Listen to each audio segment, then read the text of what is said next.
I thank the representative of the Russian Federation and pass the floor to the representative of Japan. Thank you, Madam President. I thank Mr. Rajanshinan and Ms. Suripto for their valuable briefings. We are nearing 6 months since the conflict in Gaza erupted due to Hamas' terrifying attacks on Israel. Recent developments only seem to be worsening the situation on the ground.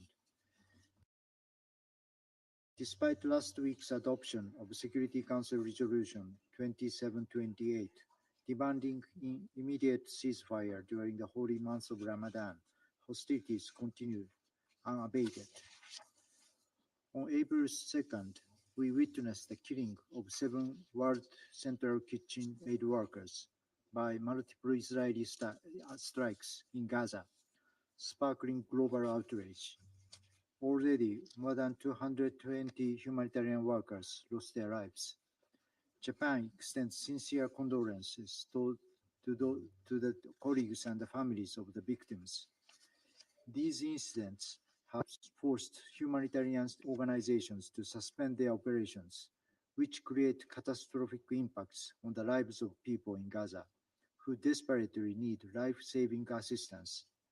Attacks on humanitarian workers are absolutely unacceptable. In this vein, Japan urges Israel for necessary measures to prevent recurrence of such incidents. Humanitarian crisis in Gaza is spiraling deeper into catastrophe. People in Gaza face starvation, the spread of preventable diseases, and unimaginable suffering. Famine is there. Even though many countries, including Japan, have resumed funding for UNRWA, if attacks on humanitarian workers continue, they cannot carry out their work. This week, we heard from the representative from UNICEF that dozens of children in northern Gaza have reportedly died from malnutrition and dehydration. We must exert all our efforts to getting aid into Gaza through all possible means, including by land, air, and sea. Those in Gaza cannot wait another day. Japan hopes the recent announcement regarding the opening of the Izez crossing will allow more humanitarian aid to reach people in Gaza. For this catastrophic nightmare to end, Japan urges all concerned parties to achieve an immediate ceasefire. The imperative to improve the humanitarian situation without further delay in accordance with the Security Council Resolution 2728. We must save the lives of civilians, including innocent children, by silencing the guns, expediting humanitarian deliveries into Gaza, and working towards the release of hostages. Lastly, we remain strongly supportive of the ongoing diplomatic efforts led by the United States, Egypt, and Qatar to this end. We will continue to play our role in achieving peace and stability in the Middle East. Thank you. I thank the representative of Japan and pass the floor to the representative of China. 主席女士， Madam 我 President, 感谢阿尔及利 I 亚、 thank 圭亚那 Algeria, Guyana, 和斯洛文 and 尼亚 Slovenia 参与召 for the 开 initiative 今 to 天的会 convene 议， today's meeting. 感谢2位 And 通报 thank 人的 the two 通报。 briefers for their briefings. 加沙冲突爆发 It 已 has 有 been 6个月， 6 months since the 3 conflict in Gaza 3000多 erupted. 名无 More 辜 than 平民在战 33,000 火中丧 innocent 生， civilians have lost their lives 300 in the 万民 fighting, 众在 with 前所 millions 未有 more 的 struggling 人 in 道灾难 despair 中 in the 绝 midst 望 of 挣 an 扎。 unprecedented humanitarian 安理会3 catastrophe. 月25日 The 通过 Security 了第 Council adopted 2728号决 Resolution 议， 2728要求 on 加 March 沙立即 25th, 停火。 calling for an immediate 但令 ceasefire 人 in 心痛的 Gaza. 是，10多 However, 天来 it is heartbreaking 战 that 事 the 还 fighting 在 has 持续。 continued for more than 10加沙 days, 的平 with 民和人 civilians 道 and 工作者 humanitarian 每 workers in 天都 Gaza 面临 exposed to 枪林 daily 弹雨的 gunfire 威胁， and bullets. 每天都有近 Every 百 day, 的无 hundreds 辜 of 妇女儿 innocent 童 women and 在 children 爆炸、 die from 饥饿、 bombings, 疾病中 hunger, 死亡。 and disease. 加沙的悲剧 The 考 tragedy of 验着 Gaza 人类 tests 的 the 良知， conscience of humanity 考验着 and the 安理会的信 credibility 誉。 of the Security Council.